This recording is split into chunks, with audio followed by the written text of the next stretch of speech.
शहरातील CIDCO ST bus स्थानकात खासगी बसांची वाहनांची वर्दळ दिवसेंदिवस वाढली असून त्यामुळे बस स्थानकातील वाहतुकीस अडथळा निर्माण होतोय। प्रवाशांसाठी असुरक्षित असलेल्या जागांमध्ये खासगी कार, दुचाकी आणि रिक्षांची गर्दी दिसून येते। बस स्थानक परिसरात पार्किंगसाठी स्वतंत्र नियोजन असतानाही अनेक वाहन चालक थेट प्लॅटफॉर्मजवळ वाहने लावत आहेत। परिणामी बसच्या वाहतुकीला अडथळा निर्माण होतोय। प्रवाशांना चढ उतर करताना अनेक अडचणींना सामोरं जावं लागतंय। दररोज अनेक प्रवासी आपली चारचाकी किंवा दुचाकी थेट एसटी बस स्थानकाच्या मुख्य गेटमध्ये लावून प्रवाशांना चढ उतर करताना त्रास होतोय किंवा तिथे गाड्या पार्क करून तासनतास उभ्या ठेवतात।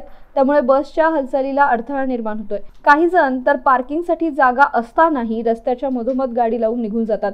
त्यामुळे वाहतुकीची कोंडी होते। सिडको एसटी बस स्थानकाच्या आवारात दररोज अनेक खासगी वाहनांनी थेट प्रवेश घेऊन पार्किंग केल्यामुळे बस सेवा आणि प्रवाशांना अडथळा निर्माण होतोय। प्रशासनाच्या स्पष्ट नियम असूनही पार्किंगसाठी बस स्थानकाचा वापर वाढत असल्यामुळे गोंधळाचं वातावरण निर्माण झालंय। एसटी प्रशासनाने याबाबत ठोस पावलं उचलावी अशी मागणी प्रवाशांकडून केली जाते।